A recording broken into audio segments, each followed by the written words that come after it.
तत्वार्थमानी प्रदीप में तत्वार्थमानी प्रदीप में चौथा ये अपना पहला अध्याय चल रहा है और चार निक्षेपों की चर्चा हमें करनी है। अभी तक हमने सात तत्वों का नाम जाना, ठीक है ना। अब उन सात तत्वों को और उस रत्नात्रय यानी सम्यक दर्शन ज्ञान चारित्र को हम किस तरीके से जान सकते हैं, उनको जानने की क्या विधि है, उसके माध्यम को हम समझेंगे।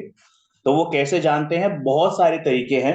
उनमें से जो पहला तरीका है और काफी फेमस है, जो कि प्रमाण और नयों के अनुसार लोक व्यवहार प्रचलित लोक व्यवहार का मतलब क्या, कि जो हमें प्रत्यक्ष रूप से डायरेक्ट रूप से हमें दिखाई देते हैं कि किस तरीके से हम जान सकते हैं, उसको हम निक्षेप कहते हैं। तो निक्षेपों का मोहित जी प्रतिपादक पेज, सूत्र।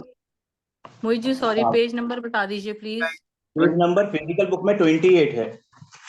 Thank you. इस वाली बुक में 28 नंबर है।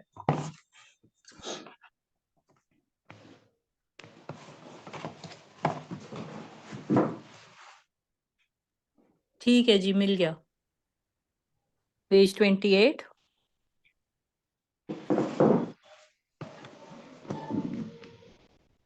Page 28, right. हाँ जी, कौन सा पैराग्राफ? फर्स्ट, टॉप वाला। हाँ, अभी तो ये चार निक्षेप। सूत्र नंबर 5। चार नाम निक्षेप तो 29 नाम स्थापना द्रव्य भाव तत्व न्यास। चौथा मुझे नहीं सूत्र, वो मिला। पांचवा सूत्र निकाल लो आप। पेज नंबर हो सकता है आपके में डिफरेंट हो, अगर आपकी ऑनलाइन बुक है तो। बुक तो ये 29 सेम ही है जो आप दिखा रहे हो, मणि प्रदीप तत्वार्थ ना, मणि हाँ। प्रदीप। ओ, इसमें मैं गलत में 29 देख रही नंबर पेज, 29 नंबर पेज है। नाम स्थापना, हूँ। पांचवा सूत्र। नाम। आप पांचवा सूत्र देख लो, पांचवा सूत्र पहले अध्याय का। हाँ ठीक है, मिल गया। Thank you. ठीक है ना। थैंक यू, मिल गया। देखिए, नाम स्थापना द्रव्य भाव तस्तन्यास।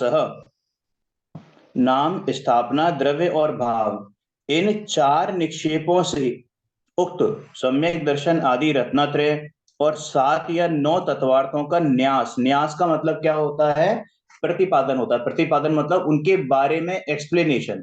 न्यास का मतलब उनके बारे में एलोबरेट करा जाता है, कैसे हम समझ सकते हैं, ठीक है ना। लोक व्यवहार संचालित होता है।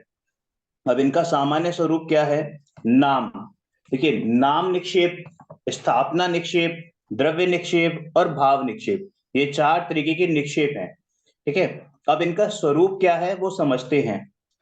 देखो, नाम निक्षेप का मतलब, एक सामान्य अगर भाषा में बात करूं, तो जैसे किसी का नाम फकीर चंद है, ठीक है ना, लेकिन वो बहुत अमीर है, तो उसके उसके नाम को कैसे रखना कि उसके गुण दोष से कोई लेना देना ना हो, फिर भी उसका नाम फकीर चंद है। कोई बहुत बेहद गरीब है और नाम क्या है, अमीर चंद, ठीक है ना, तो उसके कोई गुण दोष से उसके नाम का कोई लेना देना ना हो। कोई बहुत ही कायर व्यक्ति है, डरपोक व्यक्ति है और नाम उसका महावीर है ना, वीर प्रताप सिंह, और कैसा है कि चूहे से भी डर जाए, तो उसके गुण या दोष को ध्यान में ना रखते हुए, उससे कोई फर्क पड़ने वाला ना हो, फिर भी उसके नाम को इस तरीके से रखना या कहना, तो वो नाम निक्षेप कहलाता है। मतलब कोई अपेक्षा नहीं है, ऐसा नहीं कि जरूरी नहीं है कि कायर को ही हम महावीर कहें। जो वास्तव में कायर हो उसको हम कायर भी बोल सकते हैं, लेकिन उससे कोई फर्क नहीं पड़े, है ना, कोई ऐसे गुण दोष से कोई लेना देना ना हो। गुण दोष आदि की अपेक्षा के बिना किसी स्थान, व्यक्ति या वस्तु का नामकरण करना नाम निक्षेप है। ये मुझे लग रहा है मैंने समझा दिया था। हाँ, ये हो चुका है मोहित जी। हाँ, ये हो चुका है। अपन इसका नेक्स्ट करेंगे। ये भी प्रमाण ने आपने शुरू कर दिया था, पेज नंबर 32। हाँ, प्रमाण ने क्योंकि मैंने एग्जाम्पल जो दिए थे वो ध्यान आ रहे हैं, क्योंकि मैंने एग्जाम्पल दिए थे ये वाले। एग्जाम्पल याद आ गए थे, बिल्कुल। हम्म तो ये मेरे ख्याल से ये वाला करते हैं फिर, प्रमाण नय अर्धिगम। प्रमाण ने शुरू किया था, खाली प्रश्न तक किया था, उसके बाद चलो, तो प्रमाण नय अर्धिगम ये वाला करते हैं, ठीक है। हम्म पेज नंबर 32। अनीता दीदी, पेज नंबर 32। आपको मिल गया? जी जी जी, मैं हाँ सुन रही हूँ। वो मैं म्यूट पर होती हूँ ना, इसलिए मुझे थोड़ा देर लगता है। नहीं, मैं आई एम विद यू। और वो मैंने भी जो निक्षेप का वाला बोला ना, मैंने आपके वीडियो में सुना था। हाँ, वो वही आप मुझे ध्यान भी करवा रहा। चुके हो। हाँ। प्रमाण और नए, सम्यक दर्शन आदि रत्नात्रय और जीवादि तत्वार्थों को जानने का उपाय क्या है? तो ये पहले हमने अभी देखा कि जानने का उपाय क्या है, किस तरीके से जानते हैं। तो उसमें पहले हमने देखा निक्षेपों के माध्यम से। अब हम देखेंगे कि वो जो निक्षेप हैं वो एक्चुअल में लगते कहाँ पर हैं। वो लगते हैं प्रमाण और नए में। ठीक है। और ये प्रमाण और नए सबसे मूल है। सबसे मूल का मतलब क्या, कि ये मेन चीज है जिसके माध्यम से हम इन रत्नत्रय को और सात तत्वार्थों और नौ पदार्थों को जानते हैं। अब ये प्रमाण और नए होते क्या हैं? सामान्य भाषा में बात करें तो प्रमाण यानी एक पूरी वस्तु, और नए यानी कि उस वस्तु का एक अंश। नए यानी कि उस वस्तु को जानने का तरीके का एक अंश। ठीक है। अभिनव धर्म भूषण यति की न्याय दीपिका के अनुसार सम्यक ज्ञान ही प्रमाण है। सम्यक ज्ञान क्या होता है? जो सबको जानता है वो सम्यक ज्ञान। ठीक है। तो यानी कि जो सब कुछ जानता है वो सम्यक ज्ञान, यानी कि वही प्रमाण है। अब इस सम्यक ज्ञान के कितने भेद हैं? कि इस सम्यक ज्ञान के 5 भेद हैं। देखो यहां पर है ना, मिथ्या दृष्टि की बात नहीं है। तो हम कुमति, कुश्रुत और कुअवधि इसको साइड में रखेंगे, उसको हम लेंगे नहीं। यहाँ केवल सम्यक ज्ञानी की बात हो रही है। इसलिए यहाँ पर जो भी लगेगा, अगर नहीं भी लगाए तो अपने आप से हमको सुमति, सुश्रुत, सुअवधि ये लगा लेना है अपने हिसाब से। ठीक है। तो इसमें 5 ज्ञान कौन कौन से हो गए? कि मति ज्ञान, श्रुति ज्ञान, अवधि ज्ञान, मना पर्याय ज्ञान और केवल ज्ञान। ये पांचों ही सम्यक ज्ञान कैसे हैं? प्रमाण ज्ञान है। पर श्रुत ज्ञान प्रमाण ज्ञान होने के साथ साथ नए ज्ञान रूप भी होता है। अब देखिए क्या मतलब है इसका। इसका मतलब ये है कि जो श्रुत ज्ञान है उसमें हम ये भेदा भेद कर सकते हैं कि कौन सी चीज किस एंगल से देखी जाए, कौन सी चीज किस एंगल से समझी जाए। तो ये भेदा भेद वाली जो प्रक्रिया है, अपेक्षाओं वाली जो प्रक्रिया है, अपेक्षा वाला जो ज्ञान है, वो किस में होता है? वो श्रुत ज्ञान में होता है। समझ में आया है ना? इसका मतलब क्या, कि पांचों ही ज्ञान प्रमाण ज्ञान है, लेकिन नए किसके होते हैं? नए किस ज्ञान में होते हैं? वो होते हैं श्रुत ज्ञान में। नए मात्र और मात्र श्रुत ज्ञान में होते हैं। ये अपन को याद रखना है। अगर कभी क्वेश्चन आता है, कोई पूछता है साहब मति ज्ञान श्रुत ज्ञान में से मैं नयों के हिसाब से क्या समझना है, तो पहले तो वो क्वेश्चन ही गलत है, क्योंकि मति ज्ञान में नए होता ही नहीं है ना। नए सिर्फ और सिर्फ श्रुत ज्ञान में होते हैं। तो अब इस बात से आप समझो कि नए श्रुत ज्ञान में होते हैं। और श्रुत ज्ञान किसका होता है? श्रुत ज्ञान होता है समस्त छद्मस्त जीवों का। समस्त छद्मस्त मतलब समस्त सांसारिक प्राणियों का। समस्त सांसारिक प्राणियों के श्रुत ज्ञान होता है। एक निगोदिया जीव से लेकर, एक इंद्रिय निगोदिया जीव से लेकर और 12वें गुणस्थान तक के मुनिराजों को श्रुत ज्ञान वर्तता है। एक इंद्रिय निगोदिया जीव जो घोर मिथ्या दृष्टि है, एक इंद्रिय निगोदिया जीव से लेकर 12वें गुणस्थान तक के जो मुनिराज हैं उन तक को ये श्रुत ज्ञान वर्तता है। यानी कि केवल इनमें ही नए ज्ञान को जानने की शक्ति है। शक्ति से मतलब नए ज्ञान के द्वारा ही जानते हैं। लेकिन जो केवली हैं, यानी 13वें 14वें गुणस्थान या सिद्ध भगवान, इनके नए ज्ञान नहीं होता। क्यों नहीं होता? क्योंकि ये केवली जो हैं वो समस्त वस्तु को जैसी है वैसी जानते हैं। उनको जानने के लिए किसी अपेक्षा की आवश्यकता नहीं है। समझ में आया ना? केवली को किसी चीज को जानने के लिए कोई अपेक्षा की आवश्यकता है? अरे भाई वो तो साक्षात जान रहे हैं, उनको क्या अपेक्षा की आवश्यकता। वो तो उसके आगे पीछे की अनंत अनंत पर्याय जान रहे हैं। वो अगर मोहित जैन जो सामने बैठा हुआ है उसको जान रहे हैं इस भव में, तो वो मोहित जैन की अनंत काल से जो पर्याय चली आ रही हैं उसको भी जान रहे हैं, और जो आगे आगामी काल में जो पर्याय होंगी, कब वो केवली बनेगा, कब वो सिद्ध बनेगा, उसको भी जान रहे हैं। और साक्षात जान रहे हैं, जैसे कि हम बिल्कुल दर्पण के सामने बैठे हों, शीशे के सामने जैसे बैठे होते हैं ना, साक्षात अपने आप को देखते हैं, वैसे ही जान रहे हैं। ठीक है ना, तो उसमें नए ज्ञान नहीं लगता है। समझ में आया? और प्रत्येक जीव के, जीव से मतलब संसारी, जो केवली नहीं है, जो केवली नहीं है, प्रत्येक जीव के कम से कम 2 ज्ञान होते हैं एक साथ। कौन कौन से 2 ज्ञान होते हैं? मति ज्ञान और श्रुत ज्ञान।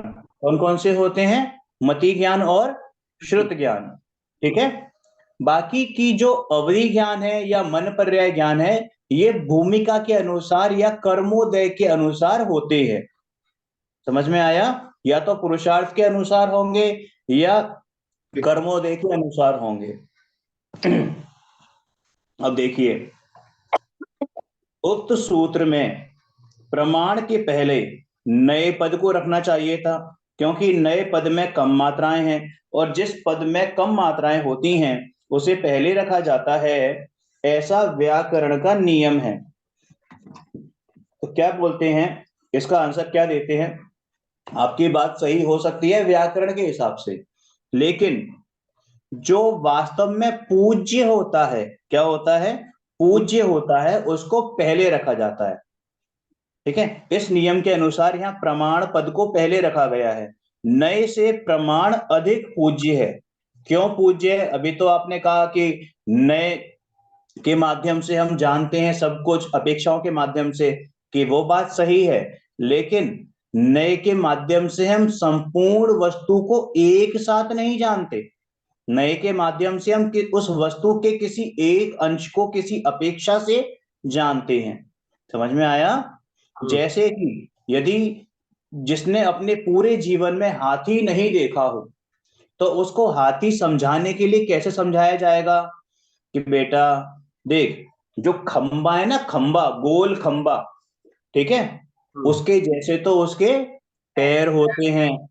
ये दीवार है ना, दीवार, थोड़ी सी ऐसी दीवार, उसके तो वैसे अब पेट होता है। और जो हाथ पंखा है, जो पुराने जमाने में पंखा करते थे, ठीक है ना, लाइट चली जाती थी तो वैसे उसके कान होते हैं, है ना। और पेड़ की जो ट्रंक होती है, क्या कहते हैं हिंदी में, ट्रंक, तना, उसकी उसकी सूंड होती है।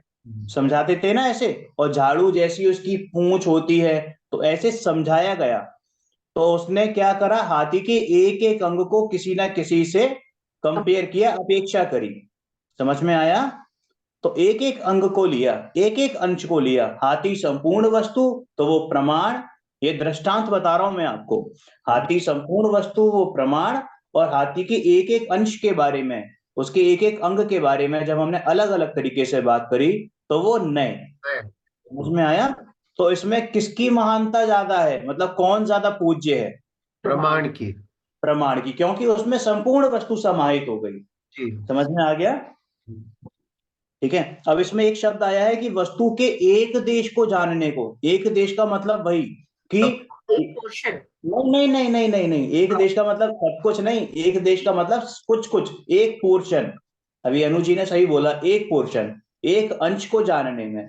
ठीक है, एक अंश, एक देश का मतलब होता है किंचित, थोड़ा। ठीक है, समझ में आ गया? हाँ जी। कहा भी है, सकला देशः प्रमाणाधीनो विकला देशो नयाधीनः। सकला देश, सकल, देखो एक होता है एक देश, एक होता है सकल देश। एक होता है एक देश, एक होता है सकल देश। एक देश का मतलब थोड़ा, किंचित, और सकला देश मतलब संपूर्ण। सकल का मतलब होता है संपूर्ण। तो सकला देश प्रमाण ज्ञान का विषय है, और विकला देश नए ज्ञान का विषय है। सकल विकल इस तरीके से भी 2 भाग कर सकते हैं। सकल यानी कि प्रमाण ज्ञान, और विकल यानी कि नए ज्ञान। आचार्य देवसेन, ये उन्होंने यहाँ पर पूरा जो ऊपर क्वेश्चन किया था उसका और एक्सप्लेनेशन दिया है। ठीक है, समझ में आ रहा है? हाँ। देखो, व्यवहार न तो पूज्यतर है और निश्चय न पूज्यतम है। प्रमाण लक्षण वाला व्यवहार, प्रमाण लक्षण वाला व्यवहार नहीं, व्यवहार निश्चय और उभय। अब देखो, हमने नए थोड़े से हमने पढ़े थे अपनी प्रीवियस क्लासेस में, तो हमने ये देखा था कि नयों को दो भागों में फर्दर डिवाइड किया गया था। एक था निश्चय नय और एक व्यवहार नय, इनमें डिवाइड किया गया था। ठीक है, अब इन दो नयों को एक साथ, दो नयों को एक साथ अगर हमें कंबाइन करना हो, गायब हो जाएंगे, क्या पैदा, क्योंकि नए में तो एक समय में एक बात कही जाती है और प्रमाण में सारी बातें एक साथ होती हैं। ठीक है, तो क्या लिखा है कि प्रमाण लक्षण वाला व्यवहार ने, व्यवहार निश्चय और उभय सभी को ग्रहण करने वाला होने पर भी, अधिक विषय वाला होने पर भी पूज्यतम क्यों नहीं है? नहीं है, वह पूज्यतम नहीं है क्योंकि प्रमाण लक्षण वाला व्यवहार ने भी आत्मा को नए पक्षातीत नहीं कर सकता। देखो यहां पर जो आया है ना, दोबारा पढ़ते हैं, देवसेन वाला पेज नंबर 32 पर जो लास्ट वाला प्रश्न है वो मैंने स्किप कर दिया, इसलिए ये आगे पहुंच गए हम। प्रश्न पढ़ते हैं, आचार्य देवसेन तो अपने श्रुत भवन दीपक नए चक्र में व्यवहार नय को पूज्यतर और निश्चय नय को पूज्यतम सिद्ध करते हैं, और आप यहाँ प्रमाण को पूज्य बता रहे हैं। देखिए, ये जो व्यवहार नय और उसकी बात हो रही है, ठीक है ना, निश्चय नय की बात हो रही है, वो नय की अपेक्षा से बात हो रही है। तो वो कह रहे हैं कि साहब आप व्यवहार नय को पूज्यतर, अब देखो ये पूज्यतर और पूज्यतम ये क्या चीज है? अगर थोड़ी सी हमने इंग्लिश में ग्रामर हमें ध्यान हो तो उसमें 3 डिग्री बनती है एडजेक्टिव की, गुड बेटर है बेस्ट। ना? हाँ, गुड बेटर बेस्ट इस तरीके से, ठीक है ना, बैड वर्स और वर्स्ट, तो इस तरीके से बनती है। तो जो नॉर्मल क्या कहते हैं उसको, पॉजिटिव डिग्री, ठीक है, फिर कंपैरेटिव डिग्री और फिर सुपरलेटिव डिग्री। तो उसमें जो बीच वाला होता है उसको हम तर तर तर लगाते हैं ना, तर, पूज्य तर यानी कि बेटर, पहले से ज्यादा अच्छा, कंपेयर जब किया जाता है, it is better than before, तो मतलब उसमें क्या हो गया, तर। ठीक है, हाँ, और जो सबसे लास्ट वाला होता है जिसको सुपरलेटिव कहते हैं, ठीक है, बेस्ट, तो उसमें बेस्ट में किसी से तुलना नहीं होती, बेस्ट में आपको मालूम होगा तुलना नहीं होती, बेस्ट का मतलब होता है सबसे ही ज्यादा अच्छा या बुरा जो भी है जिस भी चीज में है, ठीक है ना, समझ में आ गया ना, बेस्ट। तो इसमें जो बेस्ट में जो लगता है वो लगता है तम, आखिर में क्या लगता है, तम, हिंदी संस्कृत में तम लगता है। तो पूज्यतर यानी कि ये औरों से तो अच्छा है, लेकिन जो पूज्यतम है वो सबसे ज्यादा पूज्य है, सबसे ज्यादा जो पूज्यतम है वो सबसे ज्यादा पूज्य है। ठीक है, तो यहाँ कह रहे हैं कि भैया व्यवहार को आप पूज्यतर बोलते हो यानी कि औरों से ज्यादा अच्छा, लेकिन निश्चय को आप पूज्यतम बोलते हो यानी कि सबसे ज्यादा पूज्य। तो जबकि जो व्यवहार है वो प्रमाण का विषय है, व्यवहार क्या है, प्रमाण का विषय है, क्योंकि व्यवहार में ही प्रमाण में ही व्यवहार आता है, और आप यह प्रमाण को पूज्य बता रहे हो, है ना। अभी तो आपने कहा कि भाई निश्चय ने को आप एक तरीके से तो वो रख रहे हो, आगे रख रहे हो, लेकिन यहां पर आप जो है निश्चय को पीछे कर रहे हो, यानी कि नए को पीछे कर रहे हो। तब इन्होंने यहाँ पर ये संस्कृत में पूरा एक्सप्लेनेशन किया, और उसका इन्होंने शंका क्या रखी कि यदि ऐसा है तो दोनों ही नए सामान्य रूप से ही पूज्यत्व को प्राप्त होंगे, यानी कि व्यवहार भी और निश्चय भी। समाधान, ऐसा नहीं है, क्योंकि व्यवहार ने तो पूज्यतर है और निश्चय ने पूज्यतम है। प्रमाण लक्षण वाला व्यवहार ने व्यवहार निश्चय और उभय, उभय का मतलब होता है दोनों, उभय का मतलब क्या होता है, दोनों। कौन से दोनों? जो ऊपर बात कही गई है, यानी कि व्यवहार और निश्चय, ये दोनों, ठीक है, इन सभी को ग्रहण करने वाला होने पर भी, अधिक विषय वाला होने पर भी पूज्यतम क्यों नहीं है? नहीं है क्योंकि वह पूज्यतम नहीं है, क्योंकि प्रमाण लक्षण वाला व्यवहार ने भी आत्मा को नए पक्षातीत नहीं कर सकता। नए पक्षातीत नहीं कर सकता का मतलब क्या, कि देखो, जब तक आत्मा में या किसी भी वस्तु में नए लगाते रहेंगे, क्या लगाते रहेंगे, नए लगाते रहेंगे, तब तक केवल ज्ञान की प्राप्ति संभव नहीं है। क्योंकि हमने क्या जाना कि केवल ज्ञान नयों से नहीं जाना जाता, न केवल ज्ञान वस्तु को नयों के माध्यम से जानता है।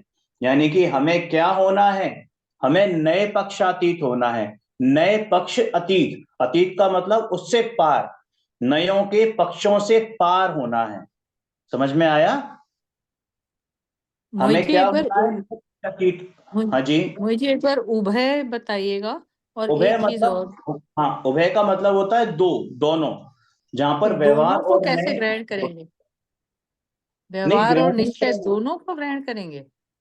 देखो ऐसा होता है, कोई सिर्फ व्यवहार व्यवहार को मानता है, कोई निश्चय निश्चय को मानता है, कोई दोनों को ही कैसे मानता है कि अरे ये कभी व्यवहार करता है, कभी निश्चय करता है।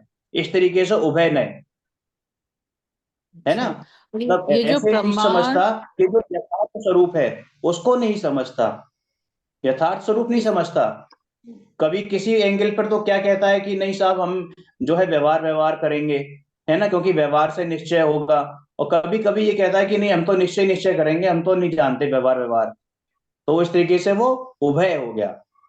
अच्छा, ये और जो जो प्रमाण प्रमाण है, लक्षण वाला व्यवहार नए व्यवहार, इसका मतलब ये एक्चुअली में प्रमाण नहीं है, सिर्फ इसका आभास नहीं होता है कि नहीं ये प्रमाण है। नहीं नहीं नहीं, देखो ऐसा होता तो है, यहाँ पर आभास प्रमाण वाली तो बात लक्षण चली, वाला व्यवहार नए, इसका क्या मतलब है? बता रहा हूँ। देखो यहाँ पर है ना, आभास वाली तो बात चली नहीं रही है। आभास वाली बात तब होती है जब हम मिथ्या दृष्टि के संदर्भ में बात करते हैं, ठीक है ना? यहाँ पर ज्ञानी की बात है, मिथ्या दृष्टि की बात नहीं है, सम्यक दृष्टि की बात है। तो यहाँ पर आभास वाली चीज तो है नहीं। यहाँ जो बात है वो सम्यक ज्ञान की अपेक्षा से ही है। तो प्रमाण लक्षण वाला, देखो प्रमाण, अभी बताया कि प्रमाण में सब कुछ समाहित हो जाता है, पूरी वस्तु, ठीक है? तो प्रमाण जी। को जब हम कहते हैं किसी अपेक्षा से, तो फिर वो क्या हो जाता है, वो व्यवहार से कहा जाता है, वो निश्चय से कहा जाता है, या फिर दोनों से कहा जाता है कि ये निश्चय से ऐसा है, व्यवहार से ऐसा है, तो वो हो गया उभय। और जब एक बार कही जाए कि ये व्यवहार से ऐसा है, तो वो व्यवहार ने हो गया।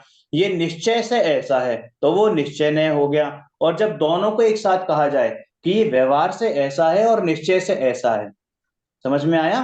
तो वो क्या हो गया, उभय। तो ये सब कुछ जो है वो किस में समाहित है? ये सब कुछ जो अंग है ना, अंग, वो प्रमाण के ही हैं। प्रमाण लक्षण वाला का मतलब ये कि प्रमाण में ही व्यवहार होता है। देखो किसी भी चीज को कहना वो व्यवहार ही है, किसी भी चीज को कहना। जब हमने किसी चीज में भेद कर दिए, अब हाथी के भेद करके देख लिए, हाथी भेद रूप है या अभेद है? एक वस्तु है या अभेद है? वो भेद रूप है कि उसकी पूंछ अलग, और सूंड अलग, और पैर अलग, ऐसा है क्या हाथी? एक वस्तु है। एक वस्तु है। लेकिन जब उसको कहा गया तो उसमें भेद करे गए ना, उसमें भेद करे गए, ठीक है? उस अभेद में भेद करे गए, तो वो क्या हो गया, वो हो गया व्यवहार, ठीक है? वो क्या हो गया, जी। वो हो गया व्यवहार, कि अभेद वस्तु में भेद करे गए, ठीक है? और जब और जब हमारी इंटरनल क्वांटिटीज, जो प्रॉपर्टीज, क्वांटिटीज नहीं, क्वालिटीज, प्रॉपर्टीज यानी गुण, जो हमारे आंतरिक गुण हैं, दर्शन ज्ञान चारित्र, ठीक है ना, जब इनको एक बोला जाता है तो वो क्या हो जाता है, निश्चय। क्या हो जाता है, निश्चय, ठीक है? बाकी और भी इसके बारे में आएगा एक्सप्लेनेशन। अभी आप थोड़ा सा इसको, क्योंकि इजी लैंग्वेज में हम समझने का प्रयास कर रहे हैं, ठीक है ना, इसका एक्सप्लेनेशन और भी आएगा। थोड़ा सा पेशेंस रखें, समझ में आएगी चीजें। इस प्रकार नहीं, वह पूजितम नहीं है, क्योंकि प्रमाण लक्षण वाला व्यवहार ने भी आत्मा को नए पक्षातीत नहीं कर सकता। व्यवहार के माध्यम से ही मात्र हम नए पक्षातीत नहीं हो सकते। यानी मात्र व्यवहार के माध्यम से, व्यवहार को अपना अपना कर कि ये शरीर मेरा है, हमने, ये शरीर मेरा है, कोई ये कहे, तो हमें वहां पर अपेक्षा लगानी है। क्या अपेक्षा लगानी है? कि तू बिल्कुल सही कह रहा है, ये शरीर तेरा है, लेकिन ये कैसे तेरा है? कि व्यवहार ने के माध्यम से कहता है कि व्यवहार ने के माध्यम से तेरा है। व्यवहार ने क्या बताता है? व्यवहार ने ये बताता है कि ये शरीर तेरा है, ऐसा तू मानता है, लेकिन एक्चुअल में ये शरीर तेरा है नहीं। समझ में आया? हाँ। ठीक है।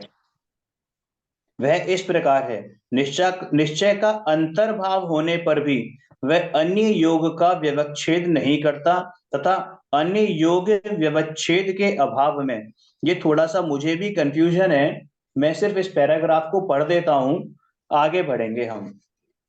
निश्चय का अंतर्भाव होने पर भी अन्य योग का व्यवच्छेद नहीं करता, वह अन्य योग का व्यवच्छेद नहीं करता तथा अन्य योग व्यवच्छेद के अभाव में व्यवहार लक्षण वाली भाव क्रिया यानी कि विकल्प जाल का निरोध अशक्य है, अतः वह आत्मा को ज्ञान चैतन्य में स्थापित करने में अशक्य ही है। मैं क्षमा चाहता हूं, ये चीज मुझे भी समझ में नहीं आई है अभी, तो मैं इसको थोड़ा सा किसी विद्वान से डिस्कस करके फिर मैं आपको एक्सप्लेन करूंगा। आगे पढ़ते हैं। आगे और भी कहते हैं कि निश्चय ने एकत्व को, वही बताया अभी जो एग्जाम्पल बताया ना कि एकत्व अखंड, अखंड की जब बात आती है तो वहां किसकी बात आती है? एकत्व। हाँ, एकत्व को ज्ञान रूपी चैतन्य में स्थापित करता है, परमानंद को उत्पन्न कर वीतराग बनाता है। इतना काम करके वह स्वतः निवृत्त हो जाता है। यानी कि क्या कह रहे हैं कि जब हम ज्ञान दर्शन की बात करते हैं अंदर में, ठीक है ना, बिल्कुल शुद्ध अवस्था की बात करते हैं, किसकी बात करते हैं? शुद्ध अवस्था की बात करते हैं, तो वो निश्चय नय होता है। और जब शुद्ध अवस्था की बात करी जाती है तो वो शुद्ध अवस्था शुद्ध नए को भी, मतलब ऐसी अवस्था में ले आने में सहायक होती है जब वहां नयों को भी, मतलब नयातीत हो जाए। नयातीत का मतलब क्या कि वहां पर नयों की भी आवश्यकता ना रहे, हमें किसी वस्तु को जानने के लिए किसी की अपेक्षा ना रहे, यानी कि नयातीत, नए नए नए पक्षातीत हो जाए। ठीक है। अभी बताया कि केवली होना है, तो केवली के लिए श्रुति ज्ञान के माध्यम से हम केवली हो सकते हैं, लेकिन श्रुति ज्ञान को छोड़े बिना भी केवली नहीं हो सकते। वैसे ही नयों के माध्यम से हम वस्तु स्वरूप को समझते हैं, लेकिन जब तक नए को छोड़ेंगे नहीं तब तक पूरी की पूरी वस्तु हमें ग्रहण होने वाली नहीं है। ठीक है, समझ में आ गया? अब ये जो है ना, इसमें हमें बहुत ज्यादा फेर में नहीं पढ़ना है, ये वाला मैं पेज स्किप कर रहा हूं क्योंकि ये अभी समझ में थोड़ा सा मुश्किल होगा और कंफ्यूज भी हो जाओगे आप। ठीक है, हमें इस चैप्टर में सिर्फ ये पढ़ना था कि हम 7 तत्वों को, 9 पदार्थों को और 3 रत्नत्रय को किसके माध्यम से जानते हैं? प्रमाण और नए, ऐसे 2 माध्यम होते हैं जानने के। क्लियर है? तो वही जो हम लोग के कोर्स में खाली ये जो ये इसको क्या बोलते हैं? सूत्र सूत्र सूत्र और सूत्र उसका और उनके अर्थ, सूत्र और उनके अर्थ। अच्छा। ठीक है। और जो बेसिक चीजें हैं वो थोड़ी बहुत हम जानते हुए चलेंगे कि अगर कभी कुछ ऐसी चीज आती है तो हमें पता हो। ये प्रश्न नहीं आएगा कि जो प्रमाण पूज्यतम है या नहीं है, ऐसे नहीं आएंगे। ठीक है ना? अब देखिए, अभी हमने जाना 2 चीजें, एक निक्षेप और फिर हमने प्रमाण और नए के बारे में जाना। अब आगे आते हैं, एक तरीका और है साहब, जो शिष्य है वो क्या पूछ रहा है कि एक तरीका, क्या और भी कोई तरीका है जानने का? कि हाँ साहब, और तरीका है कि क्या है कि निर्देश आदि के माध्यम से जाने जाते हैं। तो वो निर्देश आदि क्या है? कि वो हैं आपके निर्देश, स्वामित्व, साधनाधिकरण, स्थिति विधानतः। देखो पढ़ते हैं, निर्देश, स्वामित्व, साधनाधिकरण, स्थिति विधानतः। यानी कि तोड़े अगर इसको तो निर्देश, स्वामी, निर्देश, स्वामित्व, साधना नहीं है, साधना नहीं है, ये साधन। क्या है? साधन, अधिकरण, स्थिति और विधान। ठीक है, तो इस तरीके से ये 6 हैं कि निर्देश, स्वामित्व, साधन, अधिकरण, स्थिति और विधान। इससे ज्ञान करना चाहिए। ठीक है, तात्पर्य यह है कि सम्यक दर्शन आदि रत्नत्रय और जीव आदि पदार्थों को भली भांति जानने के लिए तत्संबंधी निर्देश आदि को जानना चाहिए। समझ में आया? अब देखिए, निर्देश क्या है कि किसी वस्तु के स्वरूप का कहना, स्वरूप के बारे में कहना, तो ये, हाँ, तो ये निर्देश है। स्वामित्व क्या है कि किसी की, स्वामित्व मतलब वही ओनरशिप, ओनस, है ना, कि आधिपत्य को स्वामित्व कहते हैं। साधन क्या है कि जिससे वस्तु की उत्पत्ति होती है, उस कारण को साधन कहते हैं, है ना। अधिकरण, जिस वस्तु के आधार को यानी बेस को अधिकरण कहते हैं, और जितने काल वो वस्तु रहे, स्थिति रहे, उसको स्थिति कहते हैं। और विधान यानी कि उसके भेद, प्रभेद, प्रकार, ठीक है, उसको सब क्या कहते हैं? विधान कहते हैं। अब और एक्सप्लेन करते हैं कि यदि किसी वस्तु का ज्ञान करना हो तो यह जानना आवश्यक होता है कि उसका नाम क्या है। ठीक है, अब ये मेरे हाथ में ये पेंसिल है, तो ये क्या है कि पेंसिल है, तो ये नाम हो गया, है ना, निर्देश हो गया। इसका ओनर कौन है कि मैं हूं, तो ये स्वामित्व हो गया। ठीक है, इससे इस वस्तु की उत्पत्ति हुई है कि लकड़ी से हुई है। ठीक है, तो लकड़ी यानी कि कारण, साधन हो गया। ठीक है, इसका बेस क्या है कि मेरा हाथ, अभी इसका बेस है अधिकरण। ठीक है, आधार हो गया। कितने कितने काल तक स्थिति रहेगी कि जब ये बनी थी और तब तक ये खत्म हो जाएगी, फिक नहीं जाएगी, तब तक इसकी स्थिति बनी रहेगी, तो स्थिति हो गया। फिर इसके प्रकार आ गए कि साहब ये लाल भी है, पीली भी हो सकती है, काली भी हो सकती है, ठीक है, छोटी भी हो सकती है, बड़ी भी हो सकती है। तो ये सब क्या हो गया? विधान हो गया। ठीक है, in all description of a product, हाँ हाँ description of a product. हाँ, डिस्क्रिप्शन, बिल्कुल ठीक है। अब इसको उन्होंने यहाँ पे भी बहुत शॉर्ट फॉर्म में दे रखा है। अब आगे पढ़ते हैं सूत्र नंबर 8। दीदी क्लियर है? सत्संख्या आदि का कथन, सम्यक दर्शन आदि, रत्नत्रय और जीवादि तत्वार्थों के निर्देश आदि के अतिरिक्त सत संख्या आदि भी जानना चाहिए। तत्संबंधी सूत्र इस प्रकार है। सत संख्या, क्षेत्र, स्पर्शन, कालांतर, भावाल्प, बहुत्वैश्च। अब देखो, अभी तक हमने क्या पढ़ा कि निक्षेपों के माध्यम से, प्रमाण नयों के माध्यम से और निर्देश आदि जो 6 बताए उनके माध्यम से। अब सत संख्या आदि के माध्यम से भी हम इनको जानते हैं। देखो इसमें कितने हैं? ये 8 हैं। कितने हैं? 8। तो सत, सत संख्या, क्षेत्र, स्पर्शन, काल, अंतर, भाव, अल्प बहुत्व। अल्प बहुत्व ये एक ही है, अल्प बहुत्व। और च का मतलब होता है और। तो इसमें देखो ऐसे इसका क्या अर्थ बनता है कि सत संख्या, क्षेत्र, स्पर्शन, काल, अंतर, भाव और अल्प बहुत्व, और अल्प बहुत्व। ठीक है, इसको भी जानना चाहिए। अब सत क्या होता है? सत मतलब एग्जिस्टेंस, ये अस्तित्व गुण वाला सत है, यानी कि सत्ता, कोई चीज है, उसको क्या कहते हैं? सत। वस्तु के अस्तित्व को सत कहते हैं। संख्या यानी कि वस्तु के भेद प्रभेद की जो संख्या है उसको क्या कहते हैं? भेद, सॉरी संख्या, उसको क्या बोलते हैं? संख्या। फिर क्षेत्र क्या हो गया कि अभी वो वस्तु कहां पर है, उसका वर्तमान निवास स्थान कहां पर है, तो वो क्या हो जाता है? क्षेत्र हो जाता है। फिर वस्तु के त्रिकाल संबंधी निवास स्थान। त्रिकाल संबंधी निवास स्थान कौन सा? कि कोई भी वस्तु जो होती है, अगर चलो आत्मा की बात करें तो आत्मा का निवास स्थान कहां पर है? हमारा शरीर। नहीं, यही तो भूल है, यही तो भूल है। त्रिकाली थोड़ी है, जहां देखो पढ़ो क्या लिखा है, वस्तु के त्रिकाल संबंधी। त्रिकाल का मतलब क्या? आप 3 काल से इसी शरीर में थे नहीं। और बाद में भी इसी शरीर में रहने वाले हो? नहीं, हमारा त्रिकाल संबंधी, त्रिकाली निवास स्थान हमारे प्रदेश हैं। आत्मा के जो प्रदेश होते हैं ना, आत्मा के प्रदेश, हाँ, तो वो हमारा निवास स्थान है, त्रिकाली निवास स्थान। ठीक है, और जो आपने कहा कि हमारा शरीर ये अभी वर्तमान वाला है, ये अभी कैसा है?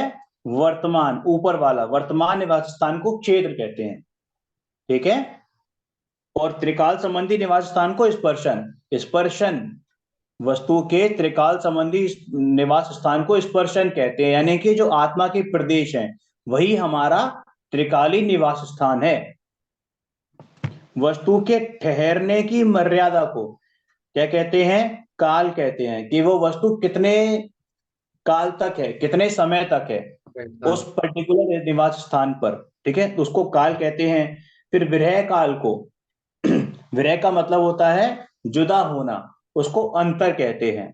जैसे एक शरीर, जीव ने एक शरीर छोड़ा और जब तक दूसरा शरीर धारण नहीं करता तो उसमें जो विरह काल होता है, कैसा, एक समय, 2 समय या 3 समय का जो विरह काल होता है उसको क्या बोलते हैं? अंतर, ठीक है। और जो अपने परिणाम होते हैं, औपशम्यक, क्षायक आदि परिणामों को भाव कहते हैं। ये हम दूसरे अध्याय में पढ़ेंगे। अन्य वस्तु की अपेक्षा किसी वस्तु की हीनाधिकता, हीनाधिकता का मतलब कम ज्यादापना, उसको कहते हैं अल्प बहुत्व। अल्प का मतलब कम और बहुत का मतलब अधिकता, ज्यादापन, मोहित ठीक जी है। हाँ जी, एक बार विरह काल फिर बताइएगा, अंतर, विरह काल अंतर, का अंतर। अंतर का मतलब देखो, अगर सूक्ष्म स्थूल रूप से समझें तो जैसे कोई जीव का मरण होता है तो वो एक शरीर को छोड़ देता है और फिर दूसरे शरीर को धारण करता है, तो उस दौरान कम से कम 1 समय और अधिक से अधिक 3 समय लगते हैं। चौथे समय में वो दूसरा शरीर धारण कर लेता है। तो वो जो अंतर रहा, 1 समय, 2 समय या 3 समय, तो वो क्या रहा? अंतर। काल का जो अंतर रहा ना, मतलब अपने पिछली पर्याय से दूसरी पर्याय तक जाने में जो अंतर रहा वो क्या रहा? अंतर। उसको, उस काल के अंतर को अंतर कहते हैं। वो जो समय जो लगा है एक शरीर से दूसरे शरीर में जाने में, उसको हाँ, अंतर। ये स्थूल रूप से, ये मैं स्थूल रूप से समझा रहा हूँ, इसके बारे में एक्सप्लेनेशन किया जाएगा। ये सिर्फ मोटे मोटे तौर पे आप समझने की, आपको समझाने के लिए है कि किसी भी 2 चीजों के बीच में जो गैप है, टाइम गैप है, 2 अवस्थाओं के बीच में जो टाइम गैप है उसको अंतर कहते हैं। Thank you. उक्त प्रश्न का उत्तर यही है कि शिष्य 3 प्रकार के होते हैं। नहीं, ये आगे आ गया। हाँ, ऊपर वाला यहाँ एक प्रश्न संभव है कि 7वें सूत्र में समागत निर्देश आदि में ही सत्संख्या भी आ जाते। निर्देश में सत की, विधान में संख्या की, अधिकरण में छेद और स्पर्शन की, तथा स्थिति के प्रकरण में काल की चर्चा आ सकती थी। तो 2 अलग अलग सूत्रों की आवश्यकता क्यों पड़ी? तो इसका उत्तर ये दिया कि देखो, बात तो, वस्तु स्थिति तो यही है कि आप सबको समाहित कर सकते हो। और अगर वैसी बात होती कि आप उसी में ले आते, है ना, कि निर्देश स्वामित्व वाले में, तो निर्देश वाला भी कहने की जरूरत नहीं थी, केवल एक सूत्र काफी होता, प्रमाण नैरधिगमः। सारी जिनवाणी प्रमाण और नय के अनुसार ही है। समझ में आया? तो उसमें आगे बात करने की जरूरत नहीं पड़ती। लेकिन उन्होंने कितना बढ़िया तरीके से समझाया कि देखो, एक क्लास होती है और उसमें जो बच्चे होते हैं सबका मेंटल लेवल अलग अलग होता है, अलग अलग होता है। कोई एक सेंटेंस टीचर बोलती है और वो पूरा भाव समझ जाता है, ऐसा बच्चा होता है।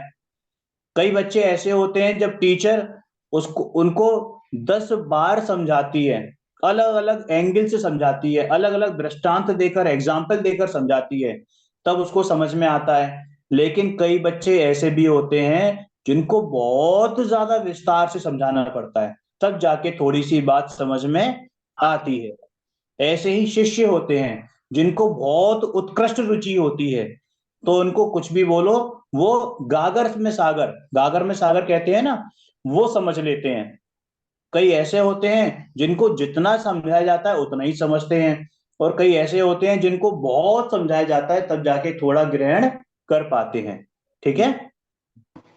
तो वही लिखा हुआ है कि संक्षिप्त रुचि वाले, संक्षिप्त मतलब होता है जो थोड़े सा समझ, थोड़ी सी बोलेंगे और सब कुछ समझ जाएंगे, वो संक्षिप्त रुचि हो गई। मध्यम रुचि क्या होती है कि जितना समझाया उतना ही समझेंगे। और विस्तार रुचि वाले कि बहुत एलोबरेट करेंगे तब जाके थोड़ा समझ में आएगा, ठीक है। संक्षिप्त रुचि वालों के लिए तो वही मैंने बताया ना कि केवल एक सूत्र, प्रमाण निर्दिगम ही पर्याप्त है, ठीक है। उसी से वो सारी चीजें ग्रहण कर लेंगे। मध्यम रुचि वाले के लिए प्रमाण और नय के साथ साथ निर्देश आदि का कथन भी आवश्यक है, और जो विस्तार रुचि वाले हैं उनके लिए सत्संख्या की भी आवश्यकता पड़ती है। ठीक है, इसलिए यहाँ तीनों प्रकार के शिष्यों का ध्यान रखकर 3 सूत्र कहे हैं। प्रमाण और नयों के माध्यम से तथा 4 निक्षेपों के व्यवहार से सम्यक दर्शन, ज्ञान और चारित्र तथा जीव आजीव आश्रय बंध संबंध निर्जरा और मोक्ष रूप तत्वार्थों के निर्देश, स्वामित्व तथा सत संख्या आदि को जानना चाहिए। इससे पाठकों का तत्व ज्ञान निर्मल होगा तथा ये हो गया। निर्देश आदि और सत्संख्या ऐसे विषय हैं जिनको आधार बनाकर बड़े बड़े ग्रंथ लिखे गए हैं। सत्संख्या सूत्र के आधार पर, जो हमने ये वाला सूत्र पढ़ रहे हैं ना, 8वां सूत्र, इसके आधार पर षट खंडागम जैसे महान ग्रंथ लिखे गए हैं। उनके अधिकारों के नाम भी सत प्ररूपणा, संख्या प्ररूपणा आदि हैं। यहाँ एक प्रश्न संभव है कि यदि सर्वार्थ सिद्धि आदि ग्रंथों में तो निर्देश, स्वामित्व आदि एवं सत्संख्या आदि के जानने को उपायांतर कहा है, और आपके प्रतिपादन से ऐसा लगता है कि ये सब जानने के उपाय नहीं हैं, अपितु ज्ञेयों के वे बिंदु हैं जिन्हें जानना है। तो उत्तर देते हैं कि दोनों में एक ही बात है। देखो, ये बहुत ज्यादा मतलब वो नहीं है कि आप इसको बहुत दिमाग लगाएं, ठीक है ना। हमारा जो पर्पस था वो फुलफिल हो गया है, ठीक है। बाकी तो यहाँ पर समझाने के लिए दादा ने बात करी है, ठीक है। अब प्रमाण के भेद, अब देखिए यहाँ पर आता है कि देखिए ये इसी को पढ़ते हैं कि जीवादि, लास्ट वाला पैराग्राफ 37 नंबर पेज पर, कि जीवादि पदार्थों, जो बोल्ड लेटर्स में है, जीवादि पदार्थों और सम्यक दर्शन आदि 3 रत्नों का परिचय प्राप्त करने के लिए उनका नाम यानी कि निर्देश, वे किसके स्वामी हैं, वे किसके हैं यानी स्वामी, उनकी प्राप्ति कैसे होती है, साधन, वे कहाँ कहाँ रहते हैं, अधिकरण, वे कहाँ कब तक रहेंगे, स्थिति, और कितने प्रकार हैं, विधान, इस बात को जानना चाहिए, ठीक है। और इसके बारे में और डिटेल जानने के लिए फिर हम सत्य, संख्या, क्षेत्र, स्पर्शन, कालांतर और अल्प बहुत की बात करते हैं, ठीक है। इस प्रकार उनका यह नाम सार्थक है। ये हो गया।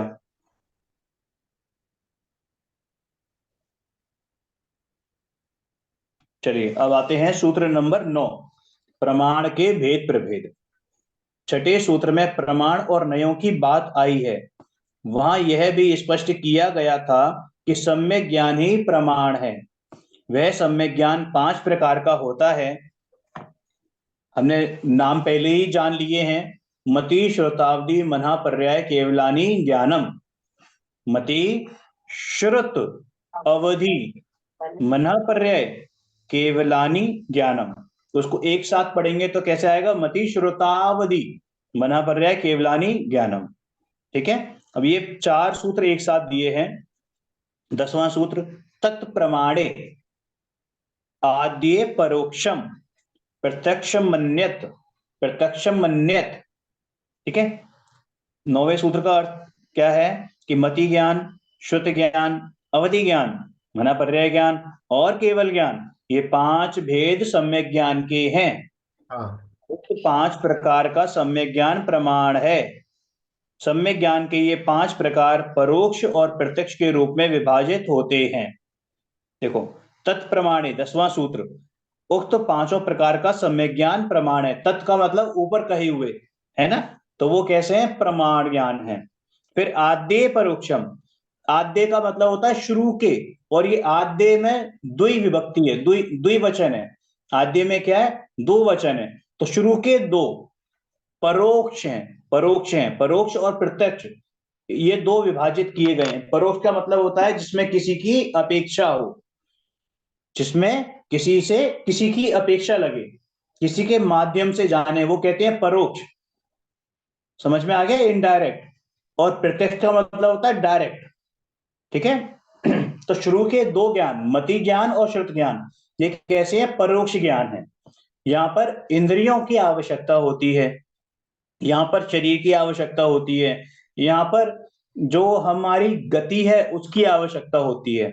तो उसके अनुसार हम जानते हैं, ठीक है। और प्रत्यक्ष ज्ञान क्या होता है? प्रत्यक्ष जो कि आत्मा के आश्रय से होता है, या उल्टा भी हो सकता है, लेकिन शरीर की मतलब उसको किसी की आवश्यकता वैसी पर अपेक्षा नहीं होती, तो उसको कहते हैं प्रत्यक्ष ज्ञान। तो वो कौन से हैं? अवधि ज्ञान, मनःपर्य और केवल ज्ञान, ठीक है। तो आद्य परोक्षम यानी शुरू के दो ज्ञान जो है वो कैसे हैं? कहां गया?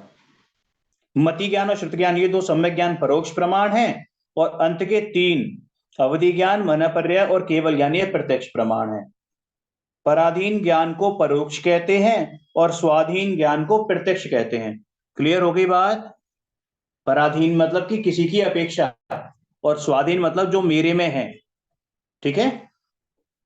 जो ज्ञान इंद्रिय, मन, प्रकाश आदि के संयोग से उत्पन्न होता है वह पराधीन होने से परोक्ष प्रमाण कहा जाता है।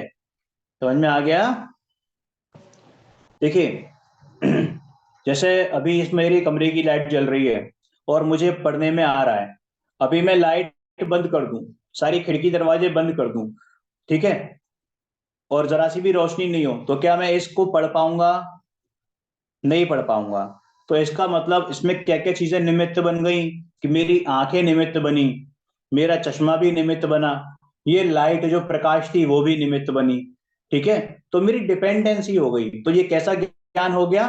परोक्ष ज्ञान हो गया, ठीक है ना। लेकिन जब मैं अपने आत्मा का चिंतन करने बैठता हूं, ठीक है ना, जो ज्ञानी है उनकी बात हो रही है, तो जब वो आत्मा का चिंतन करने बैठते हैं और जब वो कोई चीज उनको ध्यान में आती है, कोई वस्तु के बारे में या अपने बारे में जानने में आता है, तो उसमें कोई और पर का निमित्त नहीं बनता, उसमें पर का निमित्त नहीं बनता, ठीक है ना।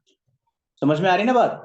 तो वो क्या होता है? वो अवधि ज्ञान, मनःपर्य और केवल ज्ञान, तो उसमें परोक्ष ज्ञान नहीं है, वो कैसा है? प्रत्यक्ष ज्ञान है, डायरेक्ट है, ठीक है।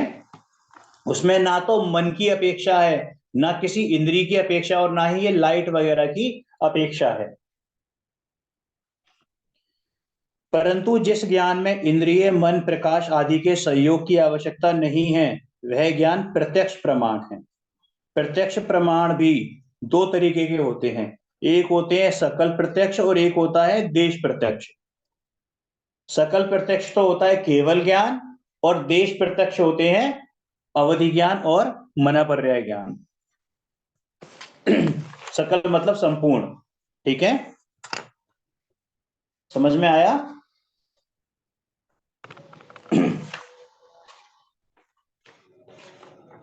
अभी यहीं तक करें आज।